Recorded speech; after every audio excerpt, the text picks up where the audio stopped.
Good morning, everybody. I want to show you today a quick and easy way that you can use a chair to enhance your standing practice. So, just going to run through a couple ways that I like to use a chair, especially post hip injury or post hip surgery, where there's a lot of precautions about really folding forward, or maybe you're just super tight in your legs, or maybe you just don't like to forward fold and touch your toes. And remember, my method and my belief is yoga is not about touching your toes.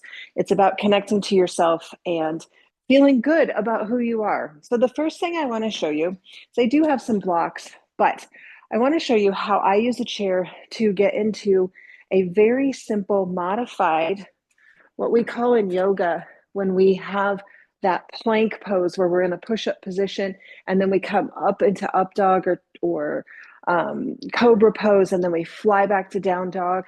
I want to show you how you can mimic that. In yoga we call it chaturanga, but I want to show you how you can do that from a standing position if you're not able to get on the floor easily or you just want to change up your practice. So I'm going to have the back of my chair at its highest point facing me, and I'm just going to step back. And I have a yoga mat down here, so you want to make sure that your chair is not going to fly away from you. So I'm going to put the chair completely on the yoga mat to give it a little stick. I'm going to step back and I'm going to put my hands on the back of the chair, and then I'm going to step back so that I'm in that push-up position. You see that? That's just like a plank pose, right? Now, my fingers are facing forward. The heels of my hand are on the chair. I'm going to bend my elbows and come into that low plank, right? We've seen this. Then I'm going to peel my heart up, look up. There's my upward facing dog.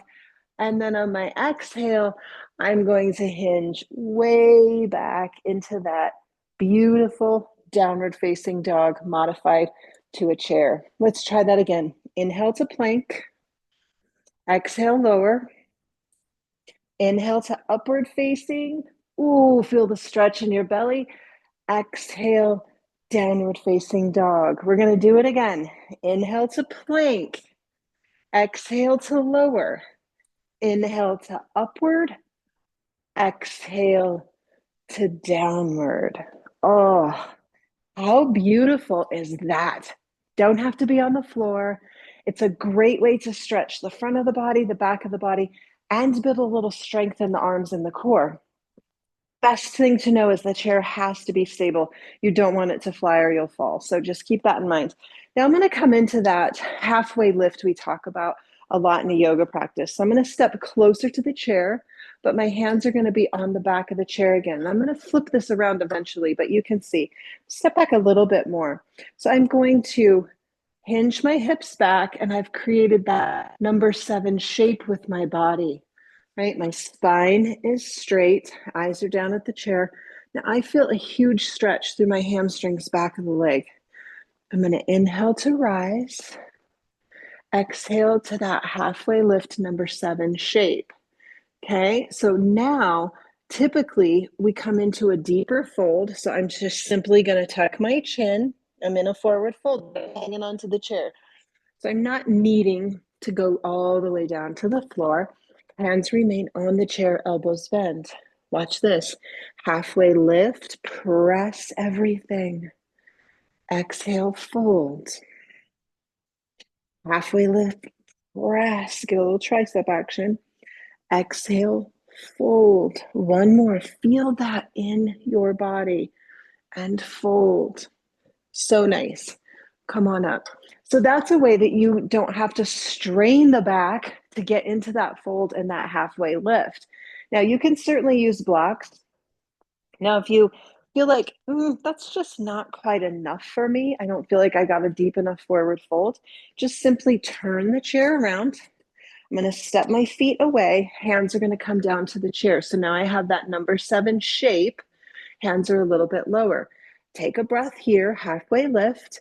Bend your elbows, tuck your chin, forward fold with support of the chair. Inhale, halfway lift. Exhale, fold. You can see how by using the chair, you're bringing a solid base to the hands, and you're not having to strain the body to try to get to the floor. There's nothing magical Nothing twinkles down from the sky if you touch your toes. We got to get rid of this idea that that is a goal. It doesn't matter. You can use a chair. Now, I want to show you how I also use a chair when I want to come into pyramid pose, which again is a deep forward fold that a lot of times people think you have to touch the floor or maybe blocks. I'm going to show you how I do it with a chair, and I get the same exact feeling, benefit, and stretch. Hands are going to be on the back of the chair, the high part. I'm going to step my right foot back, and then I'm going to peek down, and I can see that both my legs are on two lanes of traffic. So they're not on a balance beam like this. They're separate. So my left toe's in front, and then both feet are going to remain super flat to the mat. My hands find that chair. Now, to get into a pyramid pose and keep the lines, I love using a chair. Check this out. I'm going to flare my tailbone back. I'm going to flatten my spine. So I'm in this perfect perpendicular to the floor. Oops, I'm a little rounded. There we go. So I'm getting a huge stretch for my left leg. Both of my feet are glued to the mat, which is very, very hard to do in a traditional pyramid pose. Now I'm going to bring my hands to the seat of my chair, get a little deeper stretch. Make sure you're not locking out that left leg. You have a soft bend. Spine is straight. Okay, so I can see, because I have my camera, where my lines are. If you have a window or a mirror, just to see. It's not about perfection, but it's just to see that shape and the lines you've created. I'm going to show you without a chair what happens when we don't have the floor a little higher and we try to get into that same pose, and watch what happens to the spine.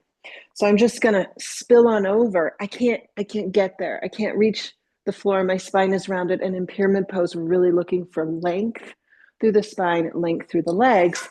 So when I bring my chair and use that as a support, I get a deep sensation through my left leg. Now, of course, we do the other side because we don't want to be off balance. Make sure that your feet are separate, two separate lanes of traffic. Maybe start with the back of the chair. You'll feel it in the front leg, the right one this time. And hands go to the seat of the chair. Oh, now pull the hips back. You want a straight spine. Oh, feels so delicious. And then rise on up.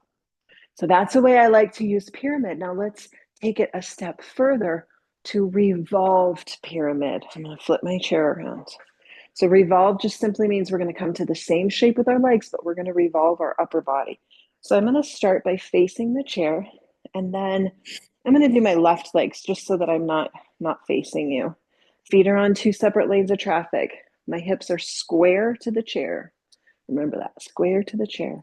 All right, so I'm actually hold my hips because I want to feel.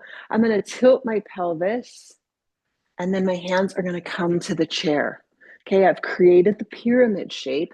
My left hand is going to stick into the chair, and my right hand is going to reach. Now, I can see that I've lost those lines. So as I do that, I'm going to make an adjustment, and I'm going to, there we go. So both feet are straight onto the mat, legs are straight, and I'm going to lift. This is a beautiful, beautiful revolved pyramid pose. Isn't that nice? And then lower. So to do the other side, you would simply step the left forward, bring the right back, make sure you're on two separate lanes of traffic, pull the hips back, the right hand stays. Ooh, left hand lifts. This one's a little bit harder for me because of that cranky little hip, but I'm feeling a nice stretch. And then return. Now, without a chair, it's ugly. It's not ugly. It's just difficult. All right, feet are on two separate lanes of traffic. I'm going to take my hips. I'm going to tilt them. I can't reach the floor. I'm going to try. Oof. And then I'm here. That's not beneficial at all. I'm compressing the belly, compressing the spine, looking for an injury. Look at the difference. Use props, guys. It's the best way to get into the sensation that we're looking for that's going to give us the most benefit. Now, the stretches I feel by bringing the floor higher by using a chair is way better than collapsing and trying to get to the floor simply for whatever. I don't even know what the obsession with touching the toes is. All right, last couple. Balance is a tricky thing for a lot of people. Now, here's the deal with balance. If we choose to not use a prop, no wall, no chair, and we come into a yoga class and the teacher says, stand on one leg, oftentimes we're doing this. We're coming in and we're coming out.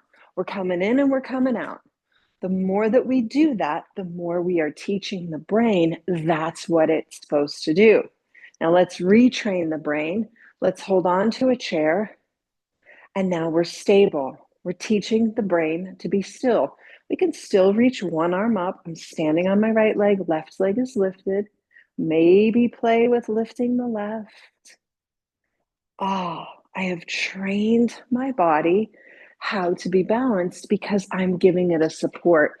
Now, if I come to this side, and the chair doesn't have to be on either side, it can be anywhere. Actually, I'm going to keep it on this side. And I'm going to stand on my left leg, which is my weaker leg. So I'm really going to rely on the chair. I'm going to come into traditional tree pose. I can't do that with my left side. So here I am with my legs in tree.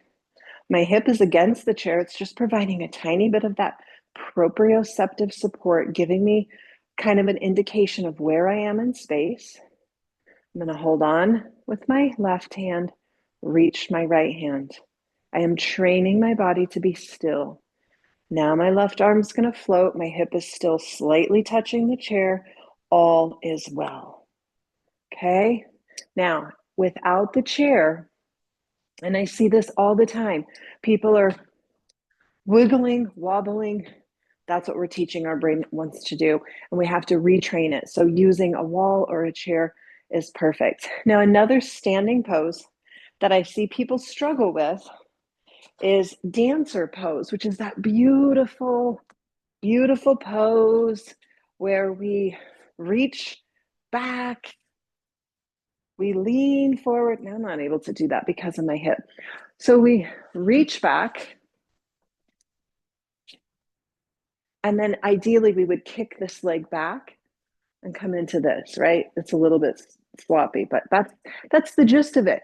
Now, if you're able to try this, use your left leg as your standing leg. Hold on to the chair.